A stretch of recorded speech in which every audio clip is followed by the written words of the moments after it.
Everyone came into the year understanding what the assignment was or what the task was, and that was to just progress. This is a development year.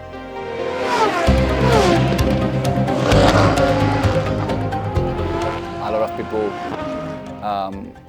doubted us, and we never let that influence our decision making. We never let the external forces influence the way we approach racing. We knew we had something special with the Valkyrie.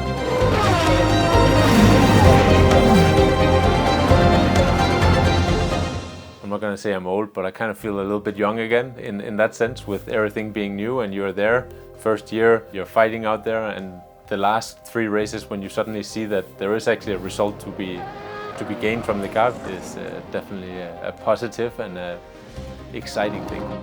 I do not know of another program that came from more or less a standing start, and every single race has just got better and better and better, from being slow and unreliable to getting podiums in one season. But every step of the way, every single race has been an improvement. I think it's quite astounding. The IMSA finale in Petit Le Mans was for sure the highlight of our season. Progressively throughout the year we've been getting better and better, and that was the case throughout the race. We just grew into it very slowly, and then come the end of the race the car really sort of came to life. The racing drivers are very selfish individuals, and we just all, we want to turn up and we want to win. I think it's sort of taught me, you have to be patient sometimes. At some point there'll be opportunities where you can pounce on. We're really fired up to the end of the year, Weckside on a high.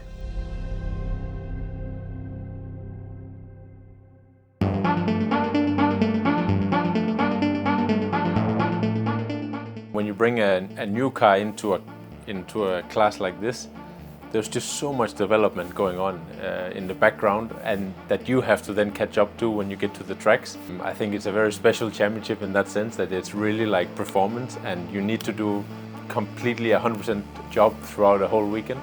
And it's not like that in many other championships, so you really have to have a clean weekend to get any results.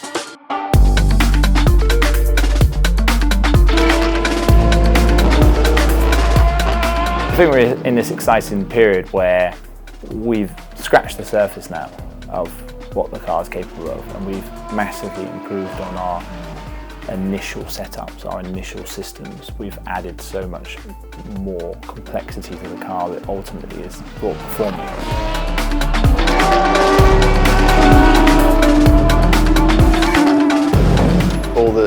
All the crew are working incredibly hard, and I think you kind of do the first round and you realise, right, we need to step it up, and even the drivers in terms of their fitness, the engineering in terms of getting the car set up bang on, and they've just done that each round. They've kind of built on it and learned things, and obviously we've benefited a lot this year having the IMSA programme as well, so both teams working alongside each other just helps in the end to deliver them results faster.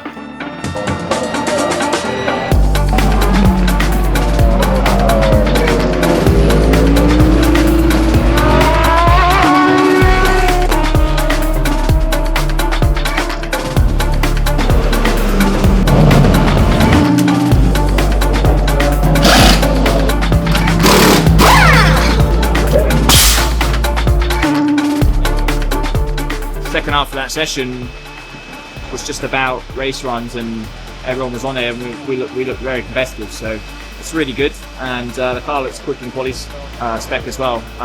Looking like maybe a bit of rain tomorrow, but we know from Kota that we're strong in that as well. So yeah, car's very quick on the straight, should be raceable. Yeah, it's a positive day.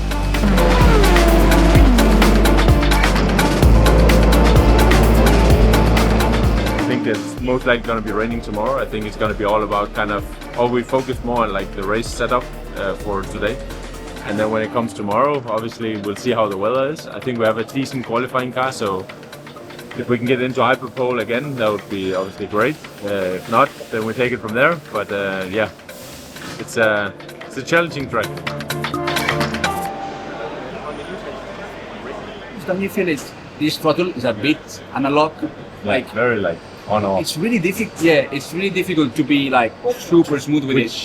When you touch it, it feels like clock, it kicks in. It wants to go, and you have to be decided where you want to go. Yeah. Like you have to have the right angle before you. But this is not nothing new. Huh? This has always been the case. But it's more important in a track like this where you have a lot of tire deck, where you want to be super, you want to be super. I mean, super progressive. cautious, yeah, Yes. just like nice progressive. So sometimes you're waiting, like in turn 10, and you just want to like kiss the throttle, and then it kicks in, and it's quite aggressive. I mean, everything else feels a bit nicer in the rear axle. Like for me, the perfect example is the second last corner, where in the morning we enter that second last corner, doubting, hesitating, and now we can actually like put the nose in, and use the front. And use the you front. want to be able to drop the front of it. Yes. To Before, put energy in both. you didn't want to use the front because as soon as you use the front, you lost the rear. Yeah. Right? So now you have much more confidence.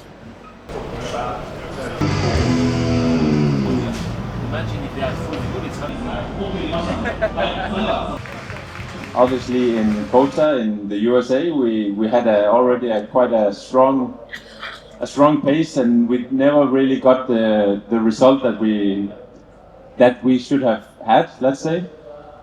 So I'm kind of hoping that we can come here and actually finish what we should have gotten in Kota and get some good points and hopefully be fighting up there for the podium. The car's been strong, and I obviously hope you guys also enjoy the sound of the car. We're looking positive, so we'll see. We're back in Fuji for round 7 of 8 of the World Championship. Only the 8 hours of Bahrain remain after Sunday's race here in Japan to tie up all of our championship. 12 minutes with all 18 cars, and then the top 10 go through into that 10 minute of hyperpole.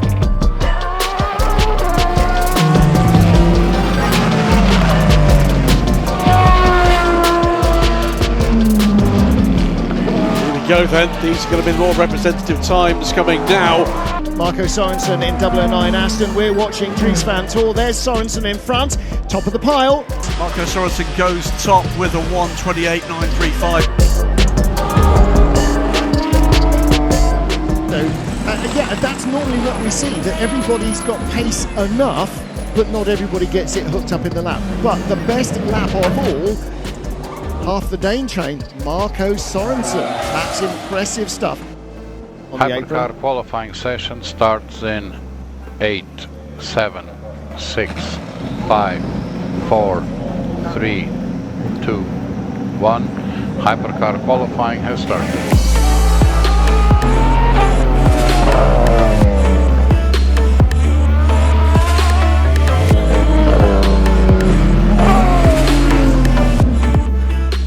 He's on track here, it's within reach, even from the front row of the grid for Marco Sorensen. He needs 0.08 of a second, less than 1/10, and he's up on his previous best in sector 1 and 2. Is this row 2 of the grid for Aston Martin and Marco Sorensen? He's third fastest, that's sensational.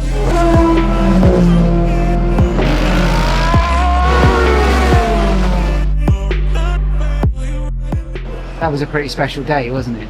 Yeah, they could have done a lot better, I think. Is that what you want to say? No. Yeah, it was pretty special. I mean, like, all day, I mean, like, all weekend so far, you know, I think we've been turning a few heads and people are surprised at the progress we continue to make, you know. So if I was being optimistic, I'd say, you know, we could get, you know, we'd be back in, you know, in the top 10 like we were at Coda, but obviously a long race tomorrow. Race pace has been good. But I think we're proving that, you know, we're a valuable addition to the grid and we deserve to be near the front. I think it's a ferociously competitive group here, like, and you know, when they can smell some success, they want to go after it. So it just it speaks volumes for the attitude within this garage, within this program. We just want to keep moving forward. So we're P3, and there's a little disappointment that we're not on the front row. So that's great. That's why everybody's here. You back off in the last corner. Well done, man. There's more. There's more in. There was definitely more in it, but So the first lap was tough enough.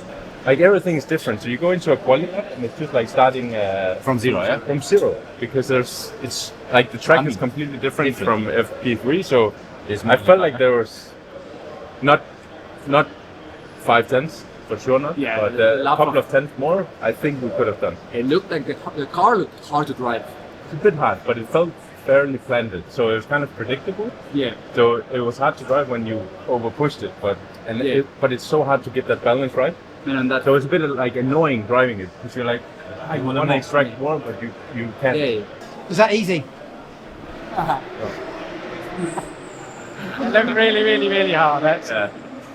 No, I have to say, like, car, obviously, we've put ourselves in a great position for the race now, and that was the main objective. First objective was to make it into the Hyperpole, and then when I got into Hyperpole, I was like, okay, I'm gonna go for this pole position now. So I was actually a little bit disappointed when we didn't get the pole position, if I'm fully honest with you. But all in all, we put ourselves in a good position for the race, and if we can now kind of get everything right for the race, the right strategy, make the right tire choices, do enough saving on the tires and energy and all this, I think we should be on for a good result there. Hello, good morning and welcome to Fuji Speedway in Japan, the penultimate round of the 2025 FIA World Endurance Championship. 6 hours of Fuji is about to get underway. 30 minutes from now, cars will roll off the grid for the 100th FIA WC race.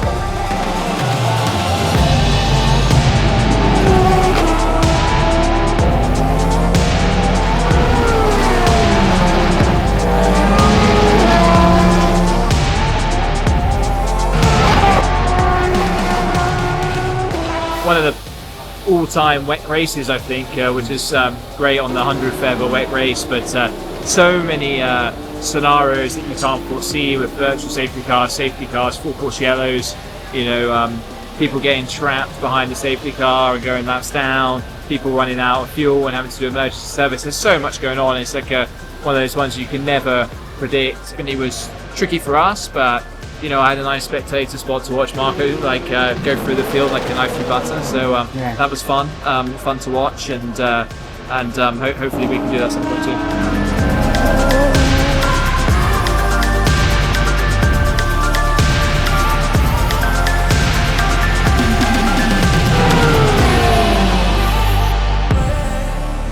With the race being so crazy, it gave us a lot of other opportunities, and actually at one point we were actually up in P4, and then we missed a safety car pit window we could have taken, and it made the race difficult in so many areas. And I think we did the most we kind of could.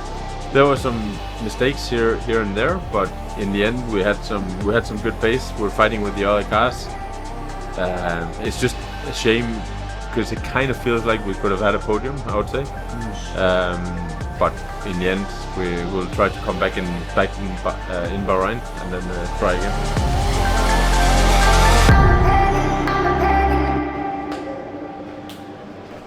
Oh my gosh, gotcha! Did you get that video? So, how does this feel? Yeah, as crazy as it sounds, it does feel a little bittersweet. First of all, huge congratulations to the entire team. Our first driver points of the year, a P6, which when you think about where we were a few months ago, to say that we are finishing P6 and we are not completely happy is definitely a very good sign. However, today was one of those races where everything was just so unpredictable. So many neutralizations, FC-wise, VSCs, safety cars, restarts. They just threw everything at us, and in the one race where all we needed was just a clean running, that was very challenging. But as a team, we did a lot of really good things. We executed well, and to see the progress is one of the coolest things I've ever experienced in my entire career. To see how the car progressed from Qatar to what it is right now. Yeah. So when I think about the future, there's a little smile on my face, Yeah, the future is bright.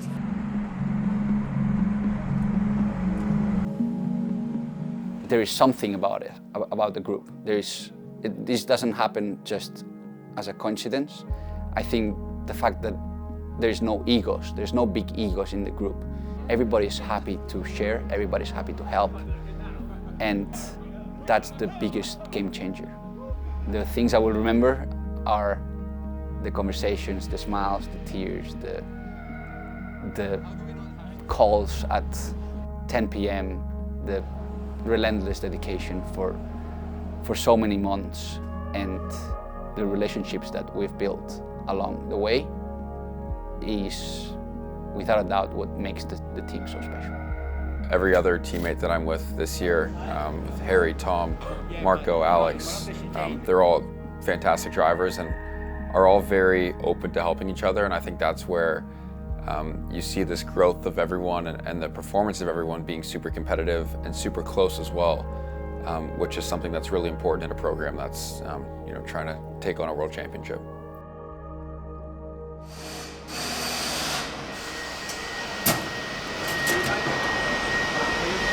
Happy birthday to you. Happy birthday to you. Happy birthday, dear Thomas. Happy birthday to you.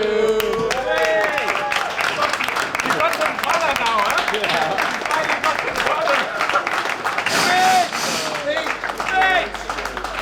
Thanks, everyone. I didn't do that to you.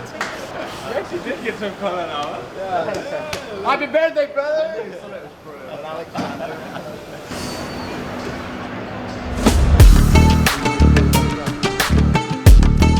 Obviously, you can't develop the aero or change any sort of suspension items or anything like that during the year. So most of the improvement has come from understanding the car better and then software updates. Things like differential, braking systems. That really helping the drivability of the car and allowing us to push harder. Knock on wood, the ceiling's quite far away. We can just keep developing and doing well, but you never know. And I think the other manufacturers have pretty tall ceilings as well. So so you can get the same building permits as them.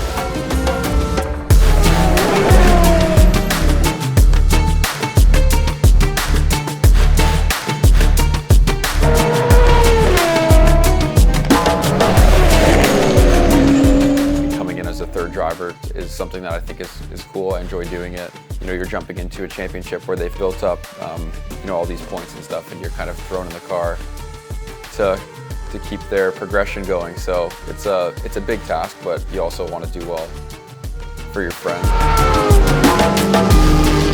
Coming in as a third, you kind of feel like you have a different role to play, but for me it will be business as usual. Focus on the job, do the best job I possibly can, and the aim for us is to try and get some points. I think that's really going to be the key, is we can get off the mark this year for the 007.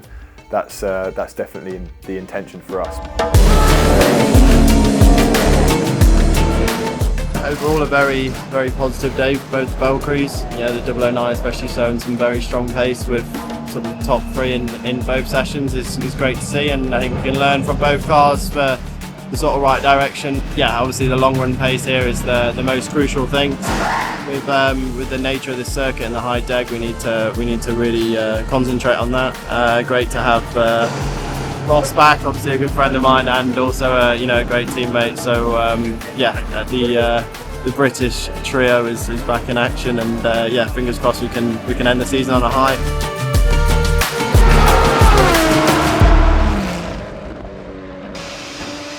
The biggest thing really for me today was you can't trail the brake in, you have to come off the brake to turn the car. Everywhere. A lot of places, to be honest. And I felt like a little bit unsure. That's going to look after the car if you can just come back.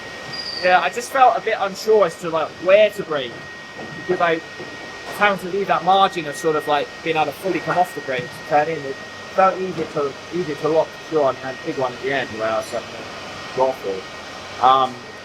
It's a key over the double standing, so you have to protect the lock-in. You're going to have to.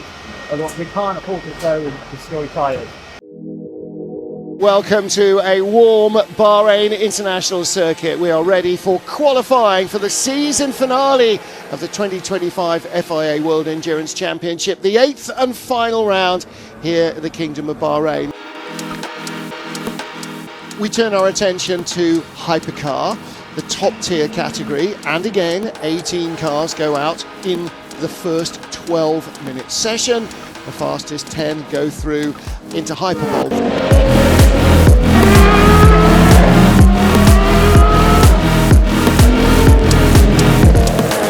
They've been quick all weekend so far, the Aston Martins, consistently inside the top 3 through FP1-2 and goes top as well. He's stolen that fastest middle sector from Kobayashi.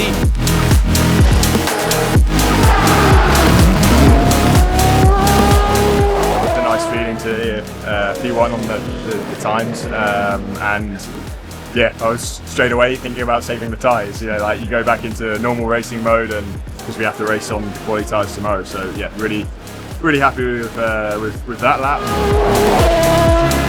Both cars 1 and 2 in the Q1, which is great. Big milestone for the team, and then both cars in the top 10 in our last race here of the first season. So I think everyone would be smiling if he told us that at the beginning of the year. Pit lane is green, Hyperpole has started.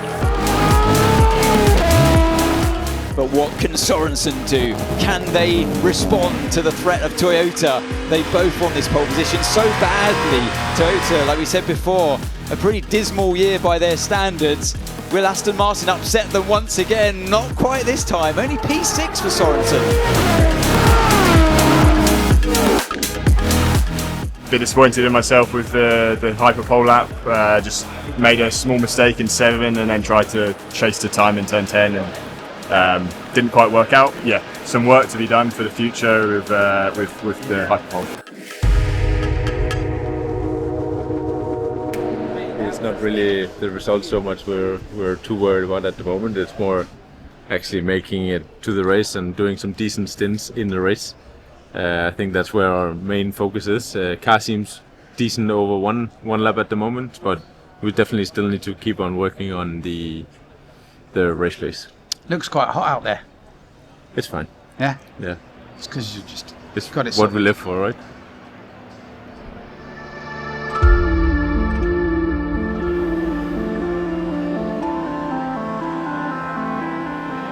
Hello and welcome to the Kingdom of Bahrain. The Babco Energy's 8 Hours of Bahrain, the season finale for the 2025 FIA World Endurance Championship. Titles up for grabs, and in Hypercar, 3 brands, 1 crown. It will all be decided here.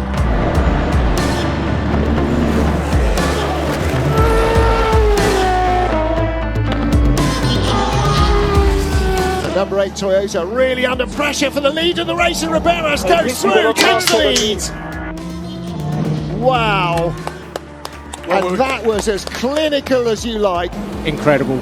In Qatar, I didn't think we'd be leading the race at any point during the year, so that's fantastic. And done on performance. On board with Ross Gunn, who is also looking to move up the order. That's Jean-Eric Verne in front of him. He's looking for 5th position. Here we go, Gunn absolutely in the slipstream. That is job done.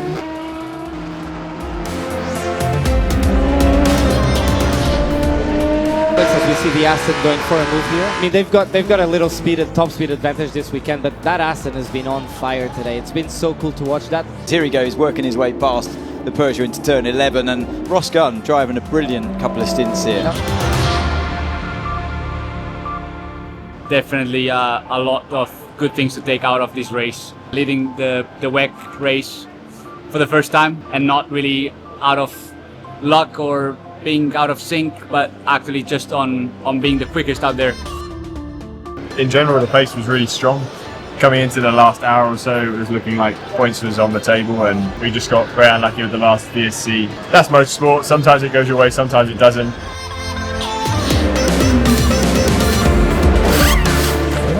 We're going to go into the winter with a lot of motivation, and we just want to kind of push everyone to that we can get a better result when we start in Qatar. The way racing is, sometimes it can be cruel, and nevertheless, like I say, it's a huge positive to have had the pace to be frightened with the front cars, and obviously some incredible drives from my teammates, and yeah, it's been a pleasure to work with them all this year.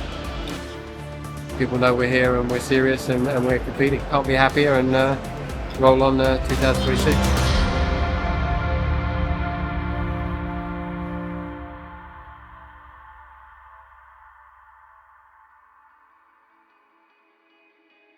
from the beginning with Aston Martin, it's been quite special all the way here. And obviously there's been some highs and there's also been some lows with the whole program. But definitely now with the Hypercar and the Valkyrie coming for this year, it's been quite special. The Valkyrie is a special car and will always be a special car because of the sound, because of what it means, because of how beautiful it is.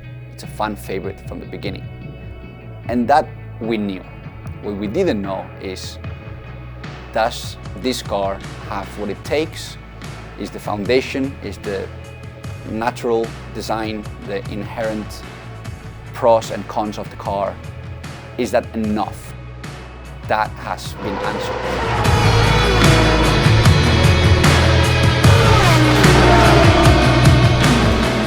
It's obviously a result-based sport and everyone wants to do well. Like, I want to win, I wanted to win in Qatar. That's the nature of the game and everyone wants to win.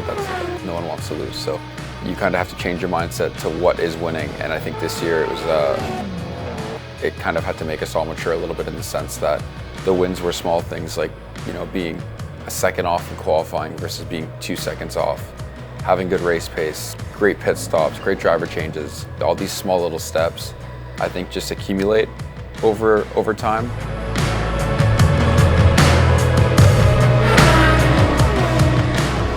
There's been a few special moments, that's for sure, but I think getting to finish Le Mans this year was really cool. For our first year to have both cars make the checkered flag at that race was pretty incredible. That's definitely a standout, and even just both the cars going out on track for the first time at Qatar and kind of seeing the other people around the paddock and coming straight up to you and saying, well, that thing sounds phenomenal and it looks pretty fast even from the get-go was pretty nice.